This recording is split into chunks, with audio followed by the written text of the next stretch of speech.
કેમ છો મિત્રો? મજામાં ને? ધોરણ 9 ના સામાજિક વિજ્ઞાનનો પહેલો પાઠ ભારતમાં અંગ્રેજ સત્તાનો ઉદય આપણે ભણ્યા.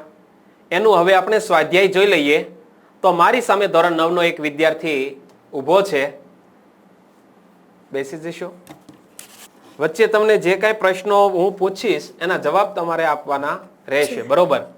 તો સ્વાધ્યાય નીચેના પ્રશ્નોના ટૂંકમાં જવાબ લખો. ટૂંકમાં એટલે કાંઈ એક લીટીમાં નહીં, ટૂંકમાં લખો એટલે કે એક ફકરા સ્વરૂપે આનો જવાબ લખવાનો છે.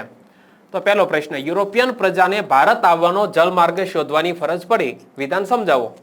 અથવા તો યુરોપિયન પ્રજાને ભારત આવવાનો જલમાર્ગ શોધવાની જરૂર શા માટે પડી? તો એનો હું જવાબ બોલું છું. એ ચોપડીમાં ક્યાં છે એ પણ આપણે જોઈ લઈશું.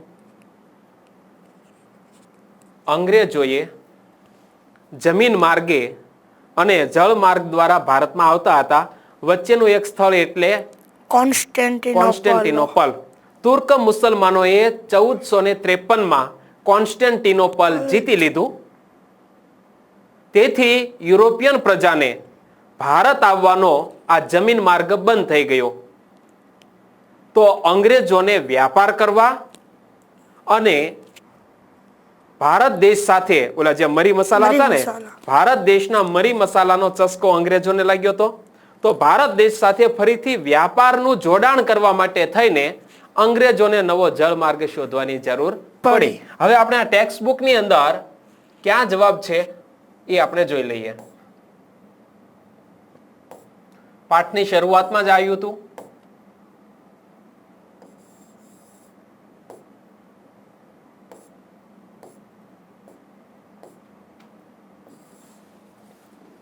તુર્ક મુસલમાનોએ કોન્સ્ટેન્ટિનોપલ 1453માં જીતી લીધું.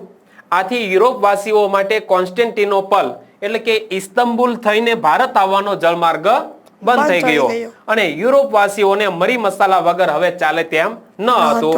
આથી યુરોપિયન પ્રજાને નવો જળમાર્ગ શોધવાની જરૂર પડી. ત્યાર પછી આપણે બીજો પ્રશ્ન લઈ લઈએ.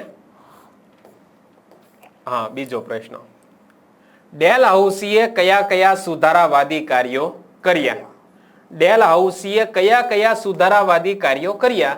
તો ગઈકાલે આપણે જોયું હતું કે ભારતમાં એક પછી એક ગવર્નર જનરલ આવ્યા. એમાં ડેલહાઉસીએ ખાલસા નીતિ અપનાવી હતી અને ભારતમાં ઘણા બધા રાજ્યો ખાલસા કરાયા હતા. એ આપણે આ ગઈકાલે જોયું હતું. પણ ડેલહાઉસીએ જે સુધારા કરાયા એનો જવાબ અહીંયા છે. ડેલહાઉસી સામ્રાજ્યવાદીની સાથે સુધારાવાદી પણ હતો. ત્યાંના સમયમાં ભારતમાં પ્રથમ રેલવે 1853માં મુંબઈ અને થાણા વચ્ચે શરૂ થઈ. ભારત ઇંગ્લેન્ડ તાર વ્યવસ્થા, જાહેર બાંધકામ ખાતાની સ્થાપના, અંગ્રેજી કેળવણીની વ્યવસ્થા વગેરેની શરૂઆત ડેલહાઉસીના સમયગાળા દરમિયાન થઈ અને વિધવા પુનર્વિવાહ અને બાળ લગ્ન પ્રતિબંધક ધારા પણ ડેલહાઉસીના સમયમાં લાગુ થયા, પસાર થયા. તો આ ડેલહાઉસીના શાસનકાળ દરમિયાન જે સારા કાર્યો હતા એની વાત ફરી એકવાર જોઈ લઈએ કે ડેલહાઉસીની સામ્રાજ્યવાદીની સાથે સાથે ડેલહાઉસી સુધારાવાદી પણ હતો. તેના સમયમાં ભારતમાં 1853માં મુંબઈ અને થાણા વચ્ચે રેલવેની શરૂઆત થઈ. ભારત અને ઇંગ્લેન્ડ વચ્ચે તાર વ્યવસ્થા અને જાહેર બાંધકામ ખાતાની સ્થાપના થઈ. અંગ્રેજી કેળવણીની વ્યવસ્થા વગેરેની શરૂઆત થઈ.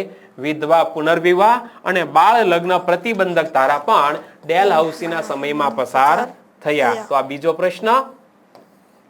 ત્રીજો પ્રશ્ન હવે લઈએ. વેલેસ્લીની સહાયકારી યોજનાની મુખ્ય શરતો કઈ કઈ હતી?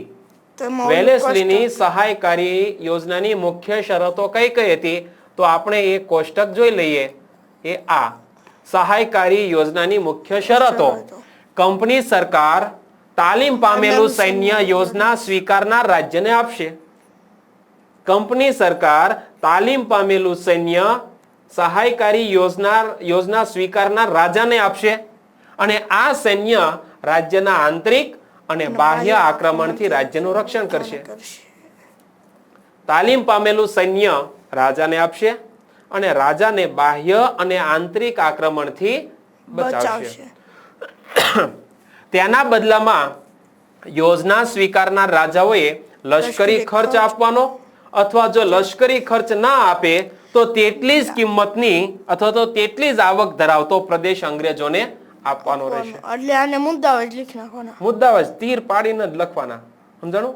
Topic wise. આ કેમ ટપકા છે, આપણે તીર લખવાના કે સહાયકારી યોજનાની મુખ્ય શરતો નીચે પ્રમાણે છે. કંપનીની પરવાનગી વિના રાજ્ય અને અન્ય રાજ્ય સાથે યુદ્ધ કે સંધિ કરી શકશે નહીં. રાજ્યના દરબારમાં એક અંગ્રેજ પ્રતિનિધિ પણ રાખવાનો રહેશે અને અન્ય વિદેશીને પોતાના રાજ્યમાં નોકરીએ રાખવાના નહીં. કેટલા છે? 1 2 3 4 ને 5 શરતો છે. તો આપણે યાદ રાખવા કહી દેવાનું કે વેલેસ્લીની સહાયકારી યોજનાની મુખ્ય 5 શરતો. હવે આપણે જાતે બોલવાનો પ્રયત્ન કરીએ કે કંપની તાલીમ પામેલું સૈન્ય રાજ્યને આપશે અને જે રાજા આ યોજનાનો સ્વીકાર કરશે તેને સૈન્યનો ખર્ચ થાય એટલી જમીન અથવા સૈન્યનો ખર્ચ અથવા તો તેટલી જ આવક ધરાવતો જમીનનો પ્રદેશ આપવાનો રહેશે. અને હજી એક ઉપર રહી ગયું કે રાજાને બાહ્ય અને આંતરિક આક્રમણથી આ સૈન્ય બચાવશે. બીજી વાત કઈ આવી કે કંપની સૈન્યનો એક અધિકારી ક્યાં રહેશે? રાજાના દરબારમાં. પછી એક વાત આવી હતી કે કંપનીની પરવાનગી વિના રાજ્ય અન્ય રાજ્ય સાથે યુદ્ધ કે સંધિ કરી શકશે નહીં અને બીજી વિદેશી પ્રજાને રાજ્યમાં નોકરીએ રાખવામાં આવશે નહીં. સાયલેન્ટ ફોન કરતો હોય તો સોરી મિત્રો, વચ્ચે એક ડિસ્ટર્બન્સ ઊભું થયું હતું. ફરી એકવાર જોઈ લઈએ કે સહાયકારી સૈન્ય યોજનાની મુખ્ય 5 શરતો હતી. પહેલી શરત, કંપની સરકાર તાલીમ પામેલું સૈન્ય યોજના સ્વીકારનાર રાજ્યને આપશે અને આ સૈન્ય રાજ્યના આંતરિક અને બાહ્ય આક્રમણથી એ રાજ્યનું રક્ષણ કરશે. બીજી, તેના બદલામાં યોજના સ્વીકારનાર રાજાઓને લશ્કરી ખર્ચ આપવાનો અથવા તેટલી જ આવક ધરાવતો પ્રદેશ અંગ્રેજોને આપવાનો. કંપનીની પરવાનગી વિના રાજ્ય અન્ય રાજ્ય સાથે યુદ્ધ કે સંધિ કરી શકશે નહીં. રાજ્યના દરબારમાં એક અંગ્રેજ પ્રતિનિધિ રાખવાનો રહેશે અને અન્ય વિદેશીને પોતાના રાજ્યમાં નોકરીએ રાખવામાં આવશે નહીં. તો આ પ્રશ્ન ત્રીજો. હવે ચોથા પ્રશ્ન ઉપર આવીએ કે ડેલહાઉસીએ ખાલસા નીતિ અંતર્ગત કયા કયા રાજ્યો ખાલસા કર્યા? ગઈકાલે આપણે ડેલહાઉસીને ખાલસા યુદ્ધ દ્વારા ખાલસા કર્યા હોય એવા 2, એક પંજાબ અને બીજો પ ઉપર પેગુ. પેગુ એટલે હાલનું બર્મા, એટલે બર્માનો નીચેનો ભાગ એવું લખેલું હતું ને. એ આખે આખું આપણે ચાર્ટ સ્વરૂપે લખી વાળવાનું છે. જોઈ લઈએ કે નીચે જતું રહ્યું. ના ઉપર જ છે. ઓકે, આ આવી ગયું. એટલે સૌપ્રથમ લખવાનું કે યુદ્ધ દ્વારા ખાલસા કરેલા રાજ્યો, પછી એકડો કરી પંજાબ અને બગડો કરી અને પેગુ બર્માનું નીચલું બર્મા. ત્યાર પછી રાજા અપુત્ર અવસાન પામતા ખાલસા કરેલા રાજ્યો કેટલા હતા? 7 હતા.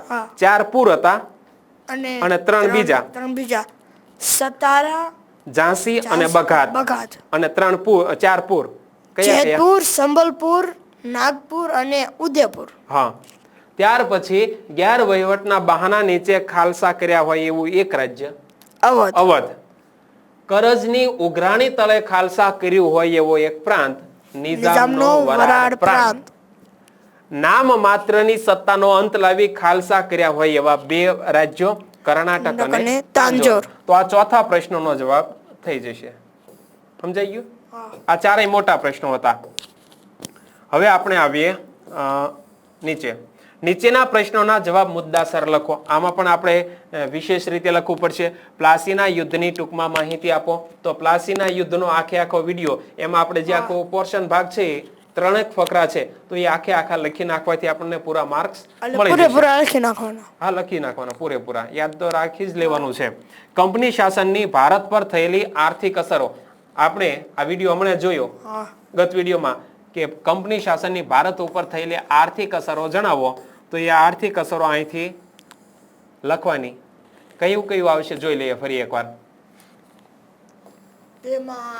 ભારતનું આ સરવૈયું તૈયાર કરીએ છીએ ત્યારે ખ્યાલ આવે છે કે અહીંથી શરૂ થાય. ભારત દેશ જે છેલ્લી સદીઓથી દુનિયાના દેશોમાં આર્થિક રીતે ગૌરવભર્યું સ્થાન ભોગવતો હતો, તે કંપની શાસનના 100 વર્ષના શાસનકાળમાં ઇંગ્લેન્ડ માટે કાચો માલ તૈયાર કરનાર અને કારખાનામાં તૈયાર થયેલ માલ માટે બજારની ગરજ સારનાર દેશ બની ગયો. બંગાળ સુતરાઉ કાપડ, કાચું રેશમ, ખાંડ, શણ, મલમલની નિકાસ કરતું હતું, એ હવે બંધ થઈ ગયું.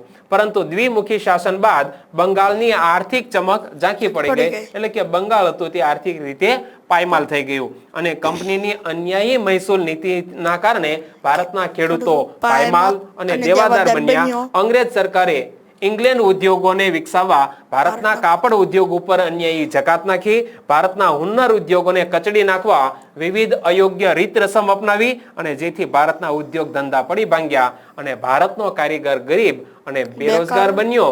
કંપનીના વ્યાપારીઓ ખાનગી વ્યાપાર કરી બંગાળના કારીગરો પાસે ટૂંકી મુદતમાં ચોક્કસ જથ્થામાં કાપડ વણીને પૂરું પાડવાનો કોન્ટ્રાક્ટ લખાવી લેતા અને કારીગર જો ઇનકાર કરે તો તેને ફટકા મારવાની કે જેલની સજા થતી. અને કંપનીના આગમન પહેલા ભારતના ગામડા જે સ્વાવલંબી અને સમૃદ્ધ હતા, જે અંગ્રેજોના શાસનની અસરથી ગરીબ અને પરાધીન બન્યા. અને ઈસ્ટ ઇન્ડિયા કંપનીના શાસનકાળમાં આ તો સુધારા થઈ ગયા. તો અહીં સુધી જવાબ આવશે. મોટા ભાગનું તો કંપનીના શાસનની ભારત પર થયેલી આર્થિક અસરો આપણે જોઈ લીધી. કંપનીના શાસનની ભારત પર થયેલી સામાજિક અસરો, તો આપણે છેલ્લો આવો ટોપિક આવશે. સામાજિક અસરો અહીંથી અહીં સુધી જોઈ લઈએ કે બ્રિટિશ વહીવટ દરમિયાન વર્તમાન પત્રોના વિકાસથી ભારતીય પ્રજામાં વિચાર, વાણી સ્વાતંત્ર્યની ભાવના વિકસી. એ સમય દરમિયાન ભારતીય સમાજમાં કેટલાક પ્રદેશોમાં કુરિવાજો જોવા મળતા હતા, જેમાં સતી પ્રથા, દીકરી દૂધ પીતી કરવાનો રિવાજ, બાળ લગ્ન વગેરે કુરિવાજોનો અંત આવ્યો. અંગ્રેજોના સંપર્કથી રાજારામ મોહન રાય, દુર્ગારામ મહેતા, બહેરામજી મલબારી વગેરે કુરિવાજો દૂર કરવા કાયદા કરાવ્યા. ભારતમાં વહીવટી માળખાનું અંગ્રેજીકરણ થતા અંગ્રેજી જાણકાર લોકોની જરૂર ઊભી થઈ. પરિણામે મેકોલેના પ્રયત્નોથી ભારતમાં અંગ્રેજી શિક્ષણ આપવાનો પ્રારંભ થયો અને ચાર્લ્સ વુડની ભલામણથી મુંબઈ, મદ્રાસ અને કોલકાતામાં યુનિવર્સિટીની સ્થાપના થઈ. અંગ્રેજી શિક્ષણના કારણે ભારતમાં અંગ્રેજી જાણનારો વર્ગ ઉભો થયો અને સમય જતા તેણે સુધારાવાદી માંગણીઓ કરી સુધારાની પ્રક્રિયાને વેગ આપ્યો. આ સામાજિક અસરો. બરોબર, આ થઈ ગયું. હવે બોલજો. 4 ઓપ્શન છે, જવાબ તમારે આપવાનો છે. વાંચો પ્રશ્ન. હાલો. ભારત આવવાનો જળમાર્ગ કોને શોધ્યો? કોને શોધ્યો? જવાબ સી, વાસ્કો દ ગામા.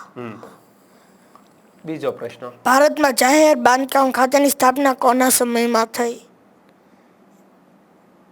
એમાં ડેલહાઉસી આવે. Okay, ready. નીચેનામાંથી કયું વિધાન ખોટું છે? 1757માં પ્લાસીનું યુદ્ધ થયું, આ વિધાન સાચું. હાલો, તો કે ખોટું ગોતવાનું છે ને? હા. હાલો, સાચું છે. બોલો. હાલો. પ્લાસીના યુદ્ધથી કંપનીને બંગાળના 24 પરગણાની જાગીર મળી, આ વિધાન સાચું છે. પ્લાસીના યુદ્ધથી કંપનીને બંગાળ, બિહાર, ઓરિસ્સાની દીવાની સત્તા મળે. આ સાચું કરો. સાચું ક્યાંથી મળે ભાઈ? બક્સરના યુદ્ધ પછી બંગાળ, બિહાર અને ઓરિસ્સામાં દીવાની સત્તા પ્રાપ્ત થઈ. આ વિધાન ખોટું. જવાબ બનશે આ. અને બંગાળના નવાબ સિરાજુદ્દૌલાએ પ્લાસીના યુદ્ધમાં ભાગ લીધો હતો. પ્લાસીનું યુદ્ધ સિરાજુદ્દૌલા અને અંગ્રેજો વચ્ચે થયું હતું. આ વિધાન સાચું છે. તો જવાબ શું બની જશે? Option C. સી. હાલો, ચોથો પ્રશ્ન. ભારતમાં પ્રથમ ગવર્નર જનરલ તરીકે કોણ આવ્યો? Warren Hastings. રેડી.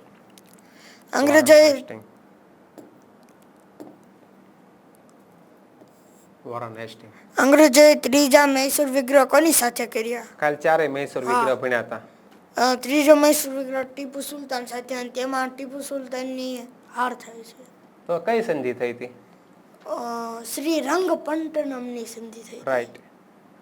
2 યુદ્ધ હૈદર અલી સાથે, 2 યુદ્ધ ટીપુ સુલતાન સાથે, ત્રીજા યુદ્ધમાં સંધિ શ્રી રંગપટ્ટનમની સંધિ. આમાં સંધિ આવી હતી પહેલા યુદ્ધમાં મલબાર સંધિ, અને બીજા મૈસૂર વિગ્રહમાં આવી હતી મેંગલોર સંધિ, ત્રીજામાં આવી હતી શ્રી રંગપટ્ટનમ સંધિ, અને ચોથામાં સહાયકારી યોજના મૈસૂરને સ્વીકારવાની ફરજ પડી. તો અહીંયા મિત્રો આપણે પહેલો પાઠ પૂર્ણ કરીએ છીએ. મજા આવી હોય તો વિડીયોને લાઈક આપજો. તમારા મિત્રો સુધી જે ધોરણ 9માં અભ્યાસ કરે છે તેમના સુધી આ વિડીયો પહોંચાડજો. આપણે સામાજિક વિજ્ઞાન બાદ હવે પછી આપણે વિજ્ઞાન ટેકનોલોજીના એક પાઠ તરફ પ્રયાણ કરવાના છીએ અને ટૂંક સમયમાં આનો બીજો પાઠ આપણે વિજ્ઞાનનો એક પાઠ લઈ અને આ પાઠ શરૂ કરીશું. બીજો અથવા તો ભૂગોળનો અથવા રાજનીતિશાસ્ત્રનો, બરોબર, જે પણ અનુકૂળ લાગશે તે શરૂ કરીશું. વર્ષના અંતે મિત્રો તમને સામાજિક વિજ્ઞાન, વિજ્ઞાન ટેકનોલોજી અને ગણિત આવડી જાય એવો અમારો હેતુ રહેલો છે. અને મારી સામે જે વિદ્યાર્થી છે એને પણ આ ત્રણેય જે મજબૂત વિષયો આગળ ભણવા જઈએ તો ગણિત, વિજ્ઞાન અને અંગ્રેજી અથવા સામાજિક વિજ્ઞાન છે એ નોલેજેબલ છે વધારે જ્ઞાનના વધારા માટે. આ બધા વિષયો આપણે ભણીશું, બરાબર. તમે પણ ભણજો. મજા આવી હોય તો વિડીયોને લાઈક કરી દેજો. આભાર.